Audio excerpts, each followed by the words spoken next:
Ugly college dropout. My aunt set it across my parents' kitchen table like a name tag. My family nodded, cut off my phone plan, and told me not to come back until I fixed myself. I didn't argue. I made a list. My name is Nina. I left state after 3 semesters. Not for fun. Not because I couldn't hack it. My scholarships changed, my hours at the campus cafe went up, and the math on my loans turned into a trap. When I told my parents I needed 1 semester off to work and come back clean, Mum stared at my split ends instead of my face. "You quit," she said. "I'm pausing," I said. Dad folded his arms. "Your sister Madison didn't pause. Madison is the golden one. Dean's List, sorority pictures with perfect lighting. Internships, you have to know somebody to get." When she exhaled, my mother framed it. The night they cut me off, I was sitting at that kitchen table with a grocery store salad I'd bought myself. Aunt Carol walked in late, looked me over, and chose her words like she was picking a bruise. "Ugly college dropout," she said, laughing. "What a phase." Dad slid a white envelope across the table. My phone bill, health insurance, car insurance, my parts, were highlighted in yellow. "Adult bills for adult choices," he said. "Return the house key," Mum added, "and stop embarrassing your sister. She's graduating in May.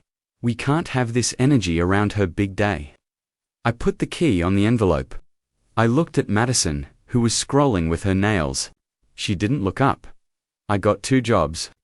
Days at a warehouse, nights at a coding boot camp, with loaner laptops and free coffee that tasted like burnt rain. I learned to build little things that worked, forms that didn't break, pages that loaded fast, a stupid game where a cat dodged falling toasters. I braided my hair, bought steel-toe boots, stopped apologizing. I moved into a studio that used to be a storage room above a barbershop. I ate eggs, rice, and whatever was on sale. A woman named Yvette at the boot camp showed me how to send my first proposal. A small bakery hired me to fix their online ordering. Then a gym. Then a landscaper who wanted a logo that wasn't clip art.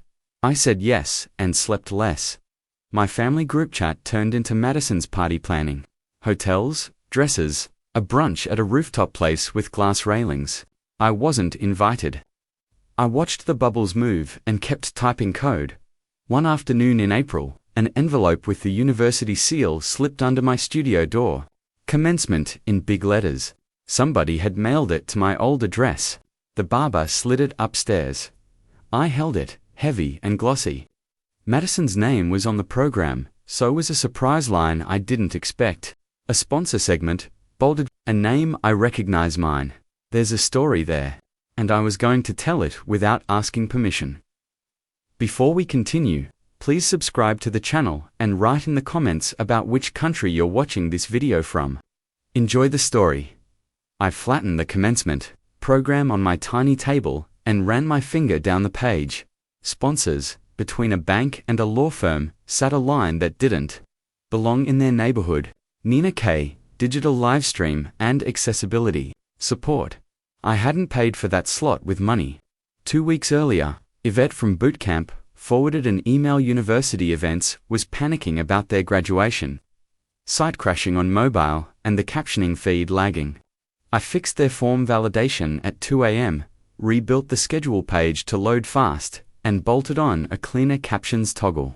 I invoiced low because I wanted the reference. The events coordinator, a woman named Mara, wrote back, "You saved us.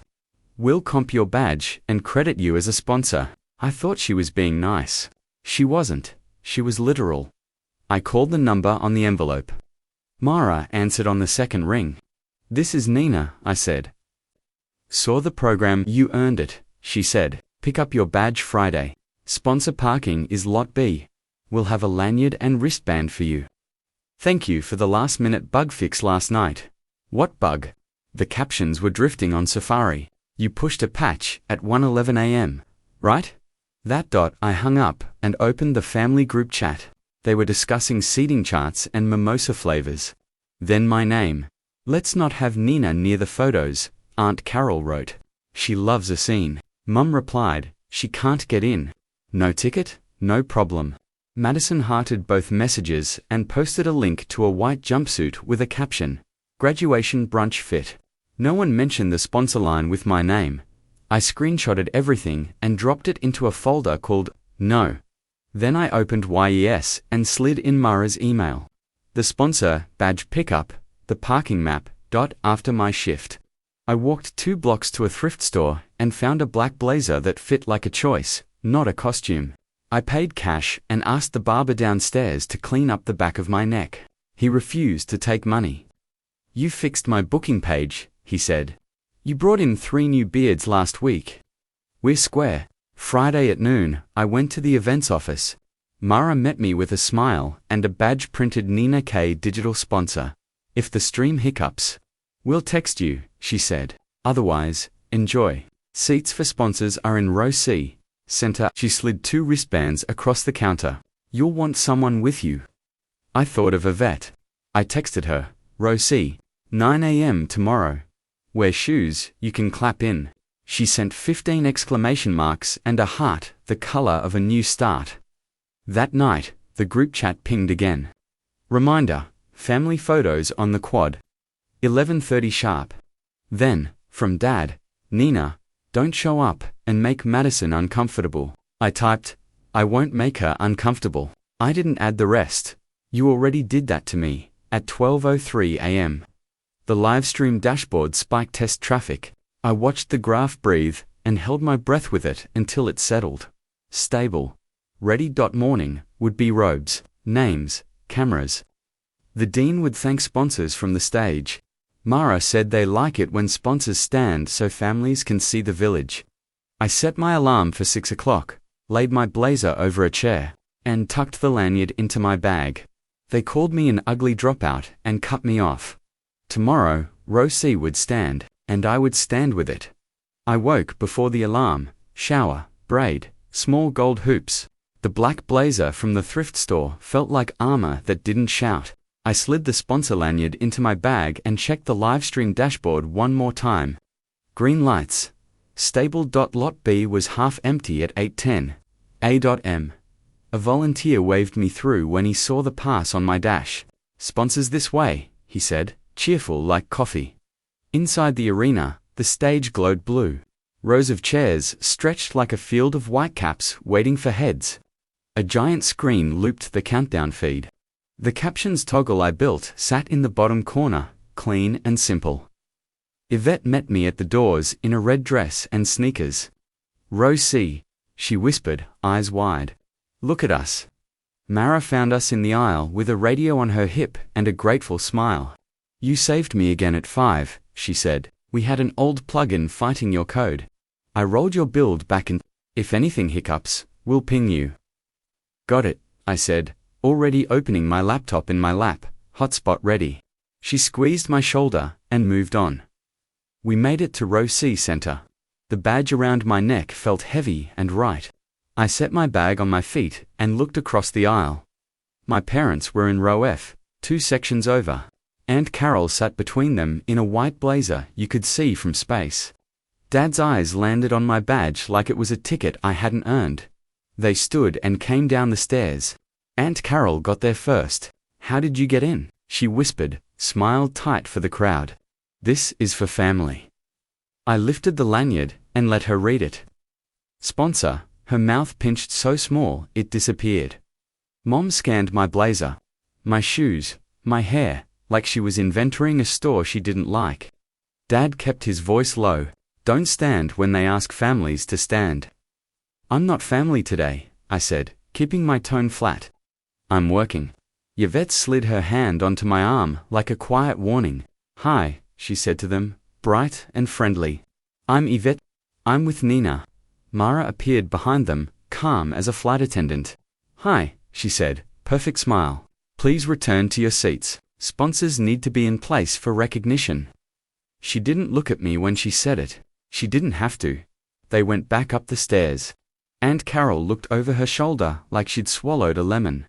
The band started a soft march. Graduates poured in, a river of black robes and tassels. The big screen showed faces, row by row. I watched the buffer, smooth, then at 8:58 dipped. bitrate drop. The captions lagged half a second behind the dean's welcome. Got it, I said. Already in the console. I toggled the backup CDN, cleared a cache, and nudged the captions offset by 0.5. Yvette watched my fingers like I was doing a card trick.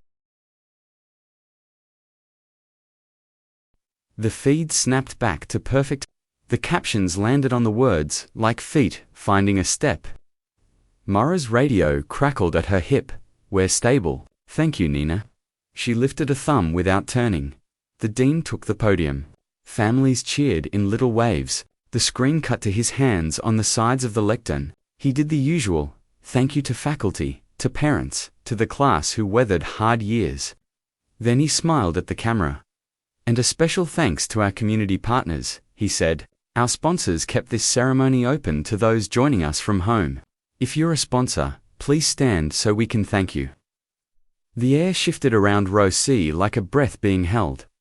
Across the aisle, Aunt Carol shook her head at me, tiny and fast. Dad's jaw worked. Mum stared at her lap as if that could make me less visible. Yvette tugged my sleeve once. Stand, she whispered. My legs remembered the warehouse. The late buses. The boot camp coffee. The small checks that paid rent on a room above a barber shop. The email at 2 a.m., the program in my hand, with my name printed neat among banks and firms. I pushed my chair back. The lanyard thumped against my blazer. I stood. Row C rose with me banks, a hospital system, a roofing company, me. The camera swung, faces bloomed on the big screen. A crawl slid under the video with sponsor names. When Nina K Digital, Livestream and Accessibility glowed across 40 feet of LED, a pocket of cheers went up from the students section that loves closed captions. Yvette squeezed my hand. They see you, she whispered across the aisle. Dad sank back into his seat, like the chair had finally earned him. Aunt Carol stared at the screen as if it had betrayed her. Mum adjusted her scarf, busy with nothing. The dean moved on. The band softened. Graduates shifted. 1,000 tiny I sat and checked the dashboard out of habit, and watched the bitrate fall. First a dip, then a drop. The captions slid off by a beat, and the video stuttered to a mosaic. My heart punched my ribs once. Mara's radio crackled on her hip. Main CD and choking. Backup, not sticking. Phones started buzzing around the arena. Relatives at home texting frozen. Sound. My family group chat lit up on my lock screen because they never muted me. Stream is down. Nana can't see. What's happening? This is why we hire professionals. Mara's hand tapped my shoulder. We need you in control, she said. Now I was already up. Yvette grabbed my bag. We moved fast down the side stairs, past row F. Aunt Carol leaned into the aisle. If Madison's name glitches, she began. I'm fixing it, I said, not stopping. The tunnel was cold and noisy. We slipped into a small room packed with bodies and screens. A wall of monitors showed 6 angles and a 7th window, a red error box I hated on sight. A tech with a ponytail and panic eyes looked up. Primary providers dropping packets. Backup auth is failing HLS. Your player is ignoring our manual switch. I hardlocked it to refuse dirty manifests, I said, sliding into a chair. Give me local, ingest.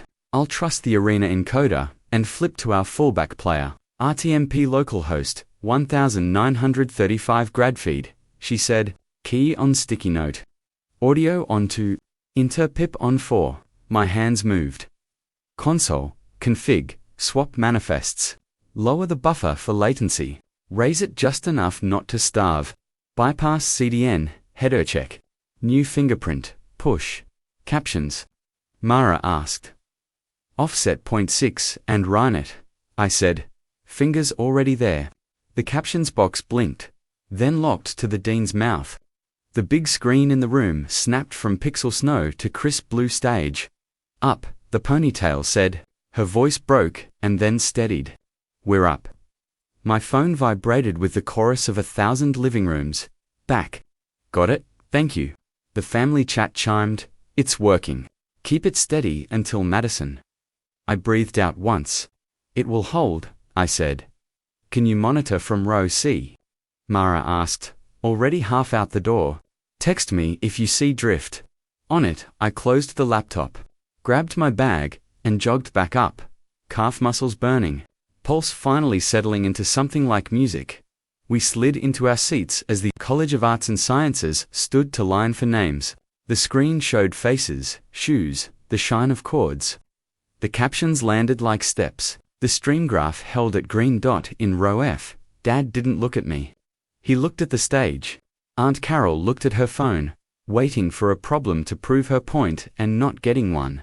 Mum dabbed her eye with the edge of that fussy scarf. Madison's row reached the ramp. She was perfect, of course. Hair smooth chords, bright smile, set to approved. She scanned the crowd for a camera and found the screen instead. Sponsors crawled under her face, quiet and consistent. Her eyes moved left, found Rosie, found me. For 2 seconds, she looked like the sister who taught me to braid and then forgot. Then her mouth softened. The dean cleared his throat. Before we begin this college's role, he said, a brief recognition. Our accessibility partner kept this ceremony open to thousands today, with fixes at sunrise and again just now. He lifted a hand toward row see if Nina K. Digital is present. Please come forward, Yvette breathed. Oh my God. Across the aisle. Aunt Carol's smile cracked like thin ice. Dad's chin lifted on instinct. Mum mouthed, don't like a prayer she didn't believe in. Mara's text buzzed my wrist. You don't have to. But you can. I stood again. The lanyard thumped my blazer. The aisle opened, and I walked toward the stage. Right as the marshal raised his list, and Madison stepped into the light, the marshal lifted his list. Madison stepped to the tape mark at the edge of the light. I reached the stairs and stopped. I pointed to the stage with an open hand and said to the marshal, quiet but clear, graduate first. He nodded. The mic caught the announcer's voice. Madison Hartsuma, cum laude. The arena surged. Cameras rose. My parents stood. Aunt Carol cried the pretty kind of tears. I clapped like I meant it. Because I did. Madison crossed, shook the dean's hand, held her diploma just long enough for the photo, then turned eyes scanning rows, lights, the giant screen until she found me where I waited at the stairs. For a second, she was just my sister again. She mouthed, thank you, and slid to the side. The dean turned to me. He didn't offer the mic. This wasn't a speech. He offered his hand. On behalf of the university, he said, pitched to reach Rosie and 1,000 living rooms. Thank you to Nina K. Digital for keeping us connected. I stepped into the light long enough for a handshake and a nod. The big screen cut to a lower third with my name and the word accessibility. The captions I'd tuned half an hour ago printed the thank you under my shoes. I waved once, not pageant, just proof, and stepped back off stage. In my pocket. My phone buzzed. Nana, watching from Ohio. I can read every word. Proud of you. Yvette, you are on a jumbotron. Also, the stream is rock solid. Family chat, Aunt Carol. Good. Now stay out of the way for photos. Then, a second later, Mum, we'll meet on the quad. If you must be there, stand to the side. I slid the phone away and returned to row C. Yvette bumped my shoulder. You did it without taking anything that wasn't yours, she said.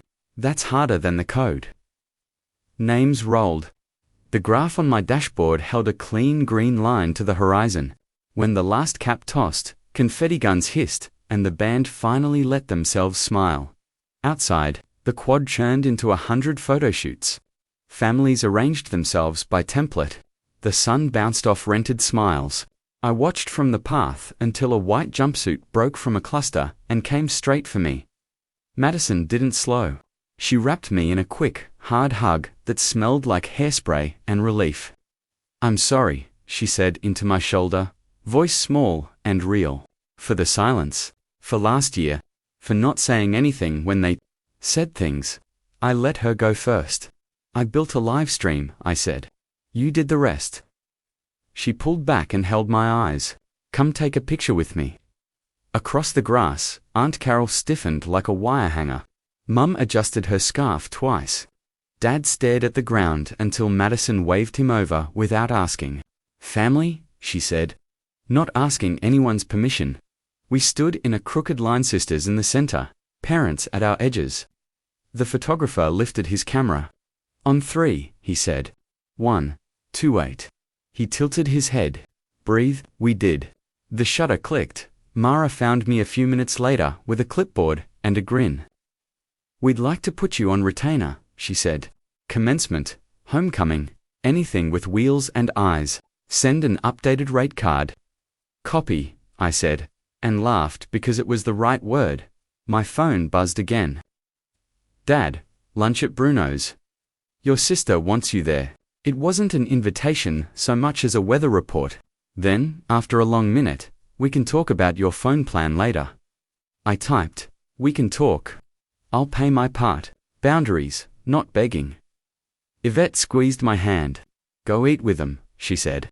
I'll watch the post-show buffer. We started toward Bruno's through a crowd that didn't know last year's names for me. On the steps, Nana called. I answered on speaker so Yvette could hear. I saw you, Nana said, joy under her breath.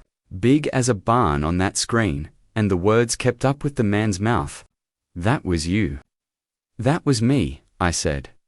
Then stop calling yourself a dropout, she said. You didn't drop. You built. We reached the restaurant door. Madison held it and waited for me to step through first. I did not to steal a moment, but to take my place in it. Last year, they called me an ugly college dropout and cut me off. Today, I didn't argue. I shipped. I stood. I kept the line alive, and when the picture finally needed me, I was already in frame.